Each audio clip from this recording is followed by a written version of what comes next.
I paid for everything, until I realized I was the product. Male 34 here. I've never written anything like this before, but I've been reading a lot of stories on this subreddit lately, the kind that make you realize you're not the only fool who mistook being good for being loved. I don't know if I'm posting this to vent, to warn, or to forgive myself, but if even one person reads this and sees themselves before it's too late, it'll be worth it. Because I used to think love meant giving everything. Now I know it means not giving yourself away completely. 1. How it started. I met Ava 2 years ago at a friend's engagement party. She was the kind of woman who made you forget what you were saying halfway through your sentence. Bright, loud laugh. The kind of confidence that made you feel like being chosen by her was an accomplishment. I was never the flashy type, quiet, steady job in accounting, decent car, lived alone in a nice one-bedroom apartment. I wasn't rich, but I was comfortable. She was different. Spontaneous. Restless. Always talking about wanting more, from life, from people, from herself. We started talking over cheap wine and bad music. I joked that I was too boring for her, that I didn't even have an Instagram account. She laughed and said, "That's hot. I'm sick of men who only post gym selfies." It felt real. Refreshing. Like I'd met someone who wanted a person, not a performance. We started dating a week later. 2. The first dinners. From the beginning, I wanted to impress her, not in a look how much I have way, but in a you deserve to be treated well way. Our first date, I picked a cozy restaurant downtown. She showed up 10 minutes late in a black dress that made the rest of the world disappear. When the bill came, she didn't even glance at it. Just smiled and said, "Thanks, I'll get the next one." I didn't think much of it. That's how dating usually goes, right? But the next one never came. Not the second, third, or fourth. She always forgot her wallet, or had to pay rent early, or wasn't paid yet. At first, I brushed it off. I liked her. I wanted to take care of her. And truthfully, it made me feel like a man, like I was doing something right. She'd look at me with that soft smile and say, "You're such a provider," and I'd melt. 3. Little things add up. A few months in, I realized I was buying not just dinner, but also her groceries, her Uber rides, and the occasional treat-yourself gift when she had a bad day. At the time, it didn't feel transactional. It felt affectionate. But one night, I opened my bank app and noticed my savings had dipped lower than I'd expected. Not dangerously low, just low enough to make me pause. When I mentioned it to Ava, half jokingly, she rolled her eyes. "You sound like my dad," she said. "Relax. It's not about money. You're just being generous." Then she kissed me, and the subject disappeared. 4. The first red flag I ignored. One evening, we were at her place. She was complaining about her coworker who'd just gotten engaged. "She's not even that pretty," Ava said. "But her fiancé makes bank. They're going to Italy next month." I laughed awkwardly. "You'll get your Italy trip one day." She looked at me, dead serious. "Not unless my accountant boyfriend suddenly wins the lottery." She said it with a smirk, but something about it stung. "Is that what I am to you?" I joked. She smiled. "No, babe. You're my comfort zone." I didn't know what that meant then. Now I do. 5. The slow drift. 6 months in, she started dropping hints about wanting nicer things. "Wouldn't it be cute if we did a couple's trip to Bali? I saw this bag today, totally my vibe. My friend's boyfriend just got her a necklace, just because." I swear, men like that are rare. Each line was like a seed, planted and watered with a kiss or a pout. And I, idiot that I was, kept letting them grow. I convinced myself that giving her what she wanted would eventually make her feel secure, that maybe then she'd finally stop comparing, stop reaching. So I worked harder. Took extra shifts. Pushed off buying the car I wanted so I could surprise her with weekend getaways and little luxuries. The irony. The more I gave, the more distant she became. 6. The emotional exchange rate. You know that feeling when someone stops saying thank you because they've come to expect the gesture? That's when you realize you're not being appreciated, you're being used. She stopped hugging me when I brought her coffee.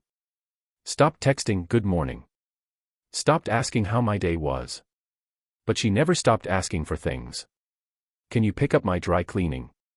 Can you transfer me $40 for gas? Can you cover dinner?" I had to buy a gift for my sister.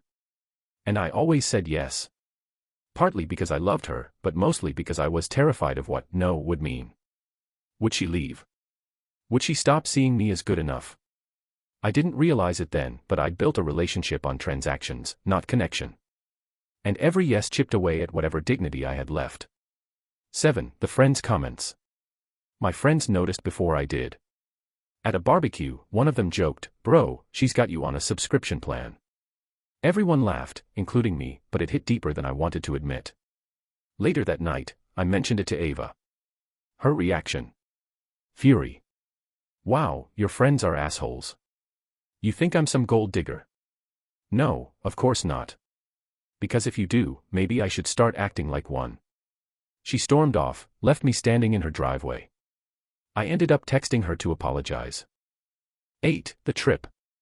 The breaking point started disguised as a romantic idea. Let's take a trip.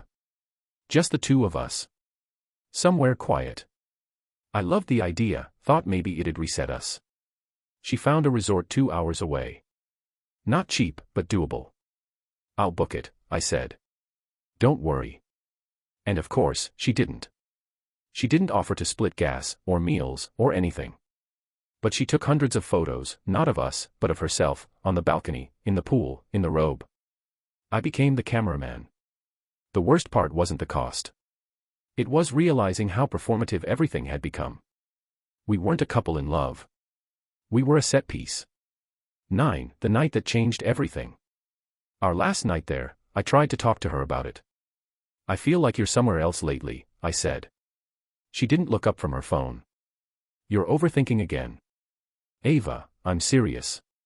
She sighed. "You're always so serious, can't we just enjoy what we have?" "What do we have?" That made her pause. Then, with an icy calm I'll never forget, she said, "You have me. For now. So maybe stop trying to make everything so complicated." That word, "for now," stuck in my skull like a splinter. I didn't respond. I couldn't. 10. The price of comfort. On the drive home, she fell asleep halfway through, head tilted against the window. I watched the reflection of streetlights slide over her face, and something cracked inside me. I realized I'd become a man paying rent in a house he didn't own, emotionally and financially. Everything I bought, every plan I made, every hour I worked, it wasn't for us. It was to keep her satisfied enough not to leave. And I started wondering. What happens when satisfaction runs out? 11. The bill comes due. When we got home, I checked my bank account again.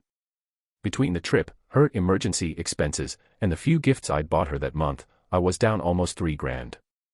And all I had to show for it was exhaustion and a girlfriend who barely looked me in the eye anymore. That night, while she slept, I scrolled through my transactions and saw the story of my own downfall, one line item at a time. Coffee runs. Flowers. Concert tickets. Gas money. Spa vouchers. It wasn't just money leaving my account. It was me. After that trip, things didn't explode right away. They just faded.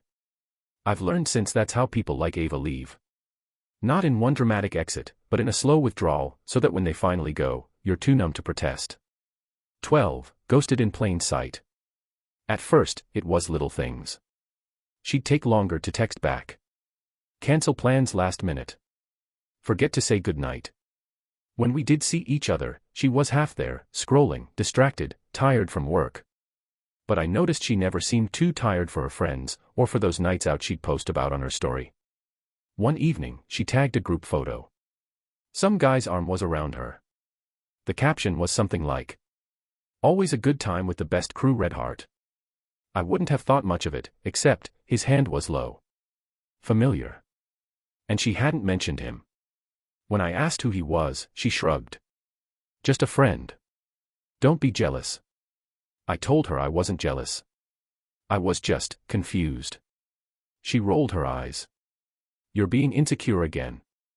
That word, again, burned. Like she was cataloging my feelings as weaknesses. 13. The cracks widen. I started noticing other details that didn't fit. The new perfume she said a coworker gave her. The sudden late nights at team drinks. The way she'd turn her phone face down when a notification buzzed. I told myself not to jump to conclusions.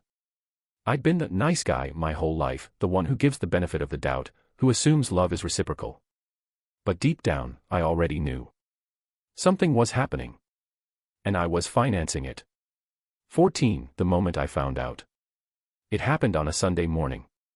We were at her place, and she asked me to grab her phone from the kitchen while she showered. I swear I wasn't snooping. But when I picked it up, a message popped up before I could even look away. Asterisk, last night was perfect. He has no idea, right? Winking face, asterisk. The name? Evan, the same guy from that photo. My hands went cold. I didn't open anything else. I just stood there, staring at the screen, realizing that all the pieces fit too neatly. When she came out of the shower, wrapped in a towel, she smiled and said, "Coffee." I just handed her the phone. Her face changed immediately, that mix of guilt and annoyance that tells you someone isn't sorry for what they did, only sorry they got caught. 15, the confrontation. She started with, "It's not what you think." Which, of course, meant it was exactly what I thought. "I was just talking to him," she said quickly. "It's not serious." "Then what was last night?" She froze. "You read my messages. You left them open." She sighed, not with guilt, but exasperation. "You're always so dramatic. Evan's just fun. You've been distant, Anne. Because you made me your wallet, Ava." That landed. She blinked, then scoffed. "Wow. Way to make it all about money." I laughed, bitterly. "It's always been about money." We stood there in silence for a long moment. Finally, she said, "You don't get it. You're stable. You're the guy women settle down with. But you're not the guy who excites me." She said it like she was explaining basic math. And I realized in that moment that I'd already lost her long before the text. 16, the desperation phase. You'd think that would have been it, that I'd have walked out with my dignity intact. But no. That's not what happens when you've built your entire worth around being someone's provider. You don't walk away. You negotiate your own heartbreak. The next few days were a blur. She didn't apologize. Didn't end things. Didn't even say the words were done. She just acted like nothing had happened. And I went along with it. Because I was terrified of being replaced. 17, the last attempt. I told myself I could win her back, not by arguing, not by talking, but by showing her what she was walking away from.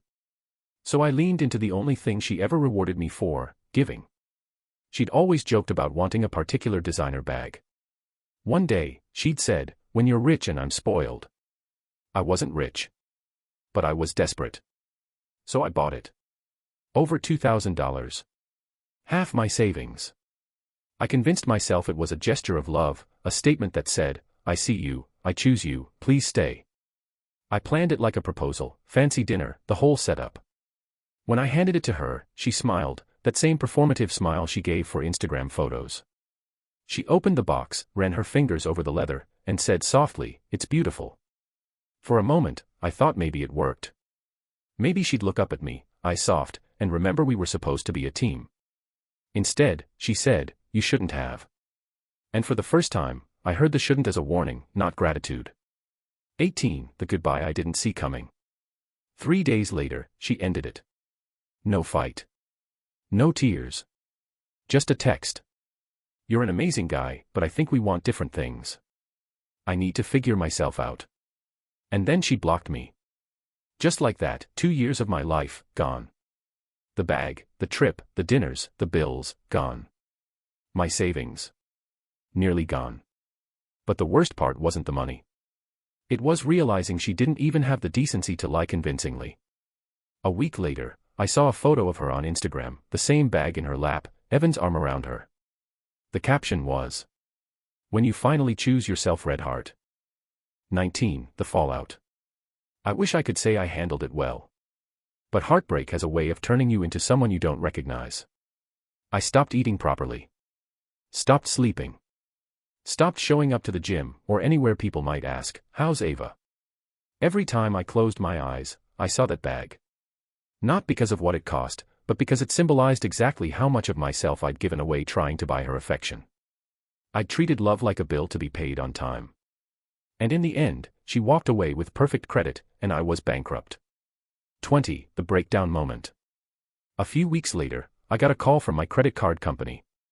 They flagged a large charge, her final emergency payment, the one she'd promised to reimburse me for. She hadn't. She never would.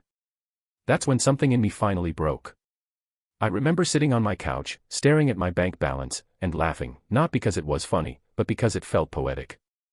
I'd paid for her peace, her happiness, her lifestyle. And all I'd bought myself was emptiness. 21. The lesson I didn't want. It took me a long time to see it clearly. Ava wasn't a monster. She didn't tie me to a chair and force me to pay for things. I handed her the leash. Every time I said, "It's fine," or "Don't worry about it," or "I just want to make you happy," I trained her to see me as a resource, not a person. And when that resource ran dry, when someone shinier came along, she just upgraded. Because that's what consumers do. And I'd made myself the product. 22. Empty accounts, full silence. The weeks after Ava left felt like living in a house that had been robbed, not because of what was taken, but because of how quiet it became after. No arguments. No laughter. No, "Can you grab me a coffee on your way home?" Just silence. I didn't miss her voice as much as I missed feeling needed. For years, I'd equated being needed with being loved. Now, without anyone asking me for things, I felt invisible. I tried to fill the void the only way I knew how, by spending. A new jacket. A smartwatch. Upgrading my car insurance just because. It didn't take long to realize that I was doing it again, buying things to prove something to myself. That I still had worth. That I still had control. But the truth was, I didn't even know who I was without someone to provide for. 23. The slow reset. I started with something simple, cooking for myself. Before Ava, I'd loved it, experimenting, trying new recipes. But with her, it had become another performance, "Look how well I can take care of you." Now, it was quiet. A small act of care, done for me. Then came the gym. Not to impress anyone. Just to get out of my own head. At first, I could barely focus. Every song reminded me of her, every mirror looked like judgment. But slowly, routine started to feel like progress. And for the first time in years, I wasn't rushing to please anyone. 24. The debt of shame. The money part took longer. I had a few months of savings left, but the hole Ava left was real, not just financially, but psychologically. I couldn't look at my bank app without feeling sick. So I started tracking everything, what I spent, what I saved, what I wanted. It sounds small, but that spreadsheet became therapy. Every dollar I saved was a tiny rebellion against the version of me that thought love had a price tag. 25. The message I never sent. One night, around month 3, I found myself drafting a message to her. "I hope you're happy. I don't hate you. I just wish I'd known better." I didn't send it. Not because I was angry, but because I realized the message wasn't for her. It was for me. It was me trying to close a chapter that had already ended. So I deleted it. Then I blocked her number. And that was the first time I felt truly free. 26. Meeting someone new. A few months later, I met Rachel. She wasn't like Ava, not loud or magnetic in that head-turning way. She was quiet, observant. The kind of woman who actually listened when you spoke. We met through a friend at a trivia night. She beat me on a history question, then teased me about it for weeks. Our first date was coffee, not cocktails.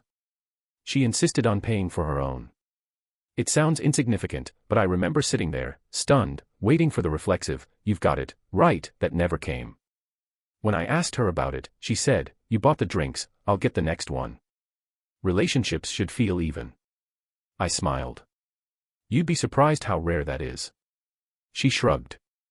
"Only if you're with the wrong people." 27. The test. Old habits die hard. At first, I caught myself doing the same things, offering to pay for everything, to plan every date, to make her comfortable even when it cost me.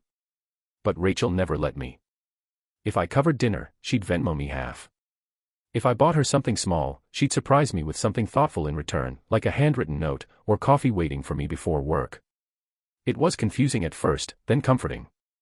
Because for the first time, love didn't feel like a transaction. It felt like trust. 28. The conversation that changed everything. One night, about 2 months in, we were sitting on my balcony, watching the city lights. She asked me, "Why do you always overthink when someone does something nice for you?" I hesitated. Then told her everything, the money, the bag, the breakup. All of it. When I finished, she was quiet for a long time. Then she said, "You know, it sounds like you weren't loved. You were used for your capacity to love." That line hit me like a punch. Because that's exactly what it was. She added, "You don't have to prove your value with money, you know. You already have it." No one had ever said that to me before. 29. The Reckoning. After that talk, I went home one weekend to visit my parents. I told my dad everything. He's an old school guy, not much for emotional talk, but he nodded slowly and said, "You know, son, your mom never needed me to buy her anything. She just needed me to show up." I thought about that the entire drive home. Maybe that's what love is supposed to be, not buying your way into someone's heart, but showing up and staying there. 30. The Full Circle Moment. A few months later, Rachel and I were at a cafe when Ava walked in. She saw me, hesitated, then smiled, that same polished, half-genuine smile. "Hey, you look great," she said, her eyes flicking briefly to Rachel. "Thanks," I said simply. "You too." It was polite. No anger. No lingering ache. Just acknowledgement. She left before I could say anything else. Rachel looked at me. "Old friend." Something like that. And for the first time, I didn't feel the need to explain. 31. The Payoff. It's been a year now. I've rebuilt my savings, my confidence, and, most importantly, my boundaries. I'm not rich, but I'm grounded. I'm not perfect, but I'm present. I still buy things for people I care about, but not to keep them around. Now, it's because I want to, not because I have to. There's a difference. A huge one. 32. What money couldn't buy. Looking back, Ava didn't just take my money, she took the part of me that thought love was something to be earned through effort alone. Rachel gave me something better, the realization that effort without respect is just exhaustion. If you're reading this, and you're the kind of person who always pays, always fixes, always gives, ask yourself what you're getting back. Love shouldn't feel like a bill you can't pay off. Because one day, you'll realize what I did. You're not the investor in someone else's happiness. You're the product they consume until they're full. And you deserve better than that. Too long didn't read. I paid for everything in my relationship, dinners, trips, gifts, until I realized I was just her comfort fund while she looked for someone better. I lost money, pride, and time, but rebuilt myself and found someone who values effort over expense. If you think generosity will make someone stay, remember, real love doesn't come with a receipt.